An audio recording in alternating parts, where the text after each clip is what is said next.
Assalamualaikum warahmatullahi wabarakatuh.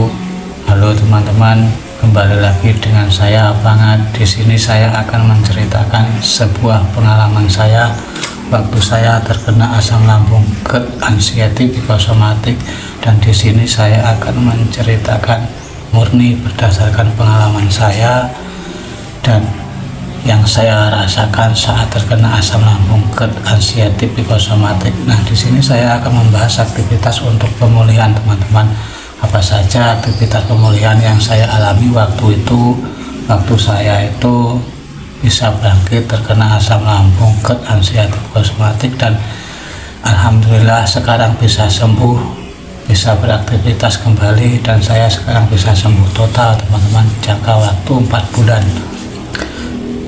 Nah, aktivitas apa saja ya teman-teman yang saya lakukan waktu saya itu terkena asam lambung GERD anxiety psikosomatik. Nah, sebelum saya bahas videonya dan sebelum saya lanjutkan videonya, bagi teman-teman yang belum subscribe channel ini, tolong subscribe channel ini biar video saya ini bisa berkembang dan bisa menjadi motivasi atau bermanfaat buat kalian semua.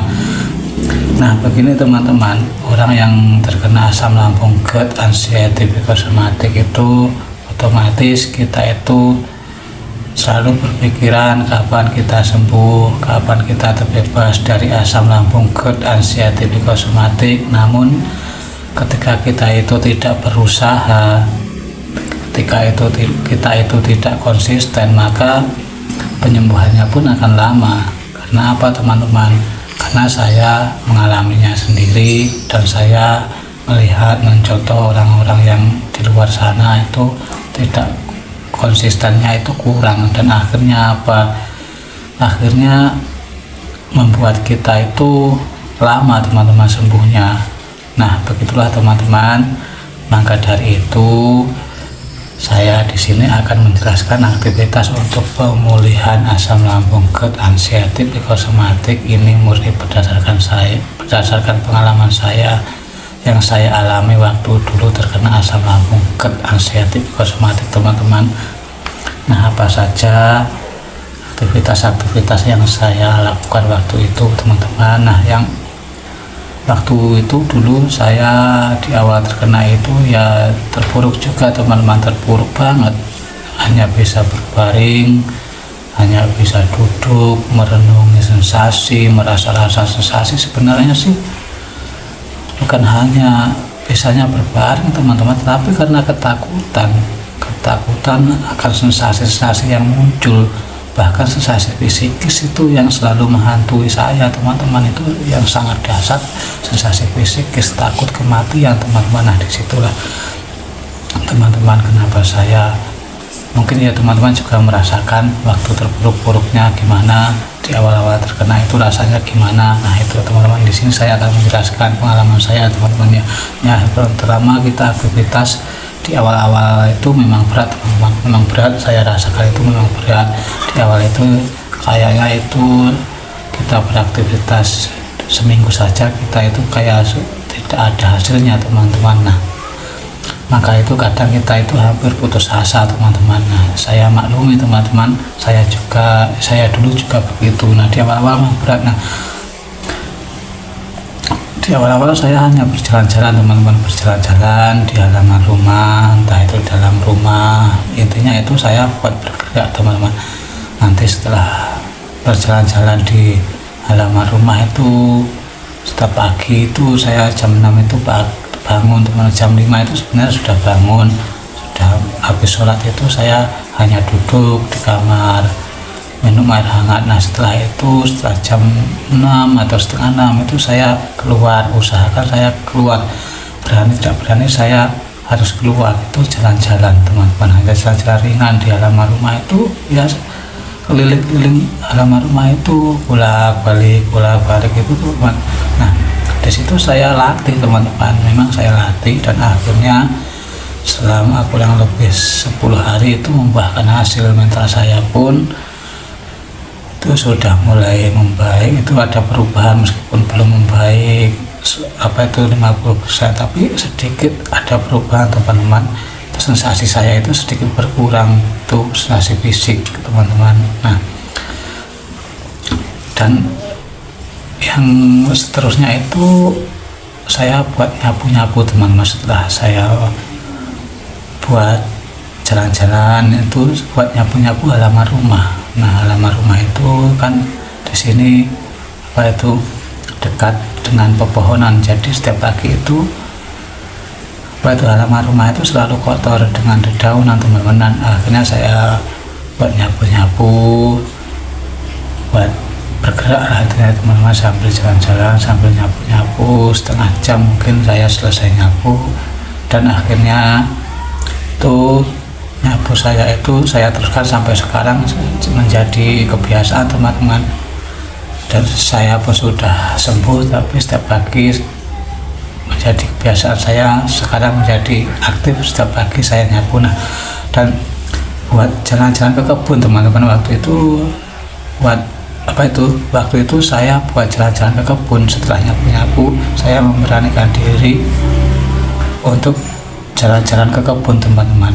Nah, waktu di awal-awal saya itu ke kebun teman-teman, itu saya tidak nyampe di kebun teman, karena saya itu panik, dan akhirnya saya memutuskan untuk pulang lagi. Dan di situ saya pulang, ambil air hangat, minum, akhirnya panik saya itu reda. Dan di situ saya lanjutkan besoknya lagi teman-teman. Besoknya saya memberanikan diri ke kebun lagi. Akhirnya saya nyampe ke kebun, dan akhirnya saya berani ke kebun. Nyampe ke kebun, akhirnya mental saya itu semakin kuat teman, dan akhirnya sensasi saya itu semakin menghilang. Dan setelah itu setiap pagi jalan ke kebun, dan lama kelamaan itu saya memberanikan diri keluar rumah. Maksud saya keluar rumah itu ya main ke tetangga setiap pagi atau sore, nanti ngumpul sama teman-teman ya.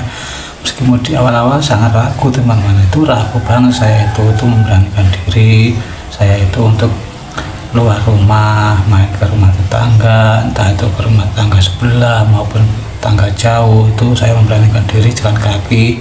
Itu pun saya membawa bekal air minum teman-teman, itu air minum hangat teman-teman, di termos kecil itu teman-teman. Nah, itu kadang ya orang kadang bilang kok jadi kurus, kok jadi gini. Itu kadang membuat mental saya itu ngedrop teman, tapi saya harus bisa sembuh.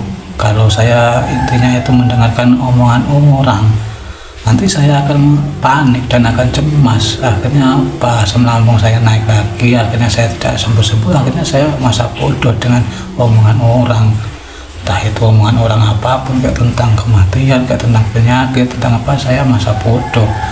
Dulu waktu saya belum bisa menerima itu, saya panik. Sekarang saya itu tidak terima, tidak boleh ada yang ngomongin tentang penyakit, tentang kematian, itu saya tidak boleh. Nah, di situ saya mulai bisa mengendalikan diri, entah itu di fisik maupun di psikis saya, di pikiran saya, itu saya sudah bisa mengendalikan diri saya teman-teman. Nah, disitulah saya mulai bangkit teman-teman, itu di awal-awal saya bangkit. Nah, dan saya itu memberanikan diri keluar naik motor teman-teman. Nah, setelah saya proses berani keluar jalan kaki ke rumah tetangga, akhirnya saya memberanikan diri untuk keluar naik motor teman-teman. Ke rumah tetangga itu saya usahakan naik motor, memberanikan diri naik motor. Nah, karena apa? Karena dulu saya takut dengan naik motor itu, takut, bahkan dibonceng pun saya takut teman, apalagi naik sendiri. Nah, di situ saya bisa memberanikan diri naik motor, meskipun dekat teman, naik motornya itu meskipun hanya 100 meter ke rumah tetangga, ke rumah teman, itu saya membawa motor. Nah, itu di awal ya memang berat, gemeteran teman, takut nanti jatuh, nanti pingsan, nanti apalah, nanti takut motornya rusak, nanti takut saya pingsan, saya nanti gimana kalau tidak ada yang menolongi. Nah, itu akhirnya saya berani, tapi ternyata di situ saya tidak apa-apa teman-teman. Itu teman-teman, kadang itu hanya pikiran saja, pikiran kita aja yang selalu berpikir negatif. Kita belum melakukan, tapi pikiran kita sudah berpikir duluan, seakan-akan nanti begini, nanti begitu. Nah, begitu teman-teman saya itu, begitu cara melatih mental saya. Maka dari itu kalian harus usahakan sebelum kalian itu terkenal lama, sekarang kalian usahakan untuk melatih. Semua itu kalian latih teman-teman, kalian latih biar kalian itu nanti bisa cepat sembuhnya.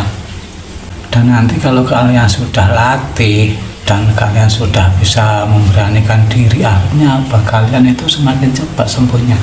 Sedikit demi sedikit sensasi fisik kalian dan sensasi psikis kalian itu akan sedikit demi sedikit akan membaik teman-teman. Nah, itu yang saya rasakan dulu begitu teman-teman. Karena apa? Asam lambung GERD anxiety psikosomatik ini, sensasi hilangnya sensasi itu tidak langsung berbarengan, bahkan tidak langsung hilang begitu saja teman, sedikit demi sedikit, bahkan 0,5% teman-teman. Itu menghilangnya itu hanya 0,5%, mungkin sedikit demi sedikit. Nah, itu akan tetapi kalau kalian itu bisa melawan semua sensasi, pikiran, ketakutan kalian konsisten dengan pola makan, pola pikir, dan kalian bisa beraktivitas, memberanikan diri beraktivitas, maka kalian akan cepat sembuh teman. Saya yakin kalian akan cepat sembuh. Dalam waktu 3 bulan kalian akan sembuh.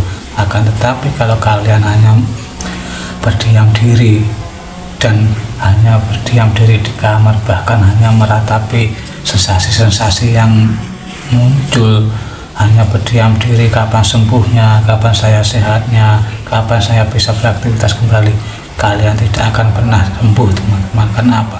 Karena itu akan lama sembuhnya teman. Ya sembuh mungkin lama teman-teman, ya maaf, mungkin bisa sembuh tapi lama. Tapi kalau kalian bisa mengolah pikiran kalian, bisa beraktivitas, memberanikan diri aktivitas, atau entah itu gerak ngapain, aktivitas ngapain, nah itu mungkin jauh lebih cepat daripada kita diam begitu teman-teman. Pemulihan itu yang saya cermati, itu yang saya alami begitu teman. Nah, terus yang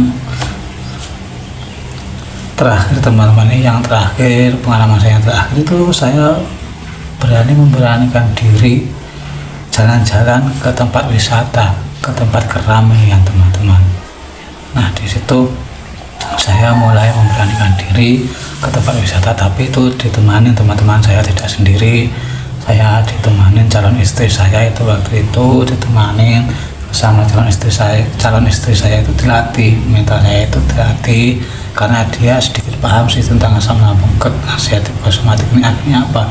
Saya dibimbing, saya dilatih ke tempat wisata keramaian. Ya di awal-awal saya panik teman-teman, di situ panik, tapi calon istri saya itu mau berangkat itu bawa nasi bekal untuk saya teman-teman, nasi lembek itu, terus sama air hangat. Nah, di situ ketika saya itu waktu di perjalanan saya aman teman-teman, tidak panik. Ya ada sih sensasi fisik maupun psikis, ketakutan itu ada, cemas itu ada, nanti kalau gini itu ada teman-teman. Itu waktu di keramaian saya dibonceng teman-teman, meskipun berani keluar tapi dibonceng. Nah, setelah itu saya nyampe di keramaian tempat wisata, kan ramai banget teman-teman, ramai banget. Nah, di situ saya mulai sedikit ada rasa ketakutan teman, sedikit cemas, was-was. Nah, akhirnya apa? Lama kelamaan saya itu cemas teman-teman. Nah, sensasi itu cemas itu muncul. Itu kalau saya itu merasakan cemas, saya itu sensasinya dominan di dada teman. Dada itu terasa gemetar, terus kayak jantung itu kayak apa itu teman, ya berdetaknya itu kayak lebih cepat. Nah, di situ terus napas itu terasa kayak kekurangan oksigen teman-teman. Waktu itu saya kayak kekurangan oksigen. Akhirnya saya panik banget teman-teman. Akhirnya panik, saya bilang sama calon istri saya panik, saya gini-gini. Nah, akhirnya saya itu disuruh duduk diam sambil bersandar di bawah pohon begitu teman-teman. Itu waktu itu kan wisata ada pohon-pohonnya itu, saya bersandar di situ, saya disuruh tenang, rileks, terus saya diberikan air hangat. Nah, itu yang di bawah tadi hangat, disuruh minum. Nah, di situ saya minum pelan-pelan. Akhirnya apa?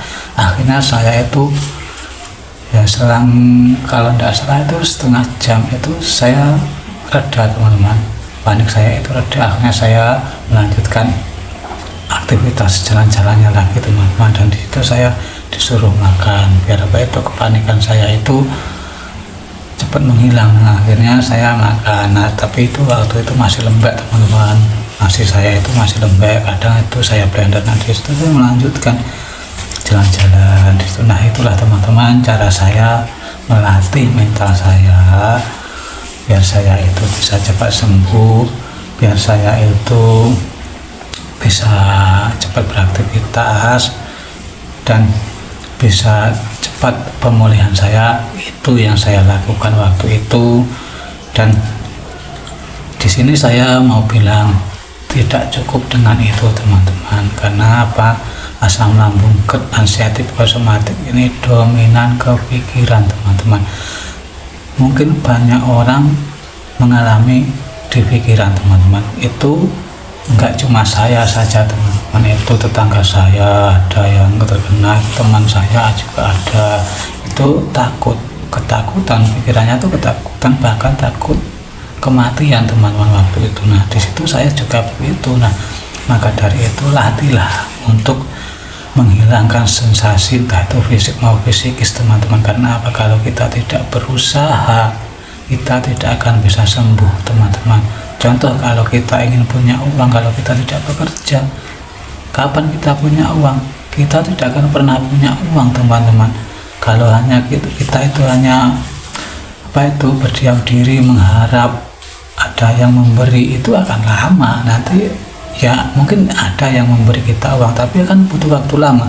Beda kalau kita itu pengen uang, akan tetapi kita itu bekerja, hanya cuma butuh 1 hari nanti kita dapat uang, kita mendapatkan bayaran, mendapatkan upah ketika waktu kita itu kerja. Nah, disitulah teman-teman, mungkin kalian pahamlah apa maksud saya. Kalau ada yang tidak paham, mohon maaf teman-teman.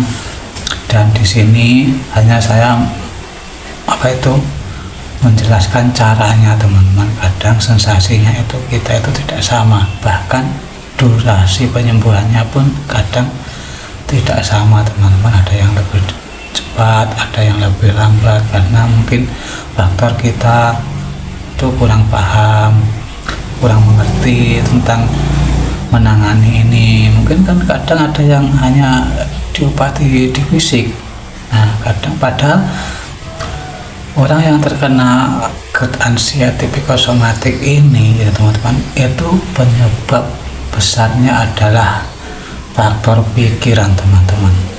Kebanyakan orang yang saya tahu, entah itu teman-teman saya, entah itu tetangga saya, entah itu siapapun, faktor penyebab utama adalah pikiran. Karena apa? Waktu saya di rumah sakit, waktu saya itu di klinik, di dokter umum, itu semua dokter yang saya kunjungi itu 4 teman waktu itu menyarankan saya apa? Untuk pikiran saya itu untuk bisa tenang dan janganlah berpikir terlalu berat, akan menyebabkan penyakit asam lambung, GERD, anxiety ini akan lebih lama sembuhnya dan akan lebih parah begitu teman. Nah, di situ saya disarankan sama dokter itu, setelah saya itu dicek dokter jantung, tubuh saya dicek teman-teman. Dan akhirnya setelah tahu ini karena asam lambung, GERD, anxiety psikosomatik ini, di situ saya disarankan untuk beraktivitas saja, tidak apa-apa, tidak akan mati, katanya begitu teman-teman. Nah, di situ ya waktu itu saya sih bingung, rasanya kayak gini disuruh aktivitas. Nah, dan di situ dokternya menyarankan kalau penyakit ini bisa sembuh, tapi sembuhnya ada pada diri kalian, di diri kamu, katanya bilang begitu dokter itu waktu saya di rumah sakit. Nah, kesembuhan itu ada pada diri kamu sendiri, dia bilang begitu dokternya. Nah, nanti kalau kamu sudah bisa mengendalikan pikiran kamu, penyakit ini akan sedikit demi sedikit akan hilang. Saya dibilangin begitu teman-teman. Nah, itulah kenapa saya itu semakin hari berpikir apa yang diomongin dokter itu mungkin memang benar. Ya mungkin dokter itu menyarankan minum obat, tapi saya dibilangin juga teman-teman, obat asam lambung GERD anxiety psikosomatik itu waktu itu saya itu hanya dibatasi teman-teman.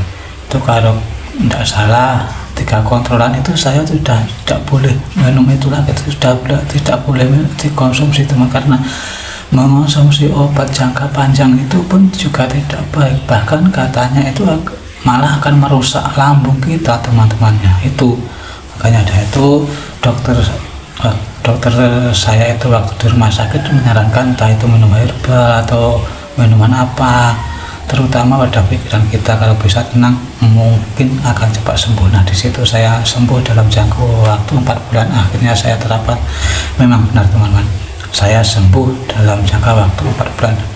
Dokter itu bilang sama saya itu, nanti kalau kamu bisa mengendalikan pikiran kamu, menjaga pola pikir, menjaga pola makan, kamu akan sembuh dalam waktu 3 bulan. Tetapi kalau kamu tidak bisa menerapkan itu, kamu akan sembuh lebih dari 3 bulan, bahkan bisa 1 tahun. Nah alhamdulillah teman-teman, saya bisa sembuh dalam waktu 4 bulan. Saya sudah bisa bekerja, sudah beraktivitas lagi. Nah disitulah teman-teman saya memberikan motivasi ini buat kalian, biar menjadi contoh untuk kalian. Meskipun sensasinya tidak sama, tetapi cara penanganannya sama teman-teman. Pemulihannya pun bertahap teman-teman, tidak instan itu teman-teman. Nah disitulah kalian harus konsisten, pola makan, pola pikir, dan pola hidup. Di situ teman-teman, terutama pola pikir bagi saya itu teman-teman. Karena apa? Faktor penyebab kita terkena itu pikiran kita itu terlalu banyak pikiran teman-teman. Nah disitulah, maka dari itu kalian harus belajar, berusaha menerima kenyataan teman. Kita menerima saja kenyataan kalau kita itu sedang diuji, itu aja teman-teman. Nah itu nanti akan kita itu bisa sedikit meringankan beban pikiran kita. Akhirnya kita bisa sedikit jauh lebih baik dan tidak selalu memikirkan hal-hal yang negatif dan tidak merasa-rasa hal-hal yang cemas teman-teman. Nah disitulah teman-teman kalian harus bisa sembuh. Saya bisa sembuh dalam waktu 4 bulan. Saya harap kalian juga secepatnya bisa sembuh teman-teman, dan semoga bisa cepat beraktivitas kembali dan bisa bekerja kembali. Nah sekian dulu teman-teman video kali ini, semoga bisa menjadi manfaat atau motivasi buat kalian semua. Assalamualaikum warahmatullahi wabarakatuh.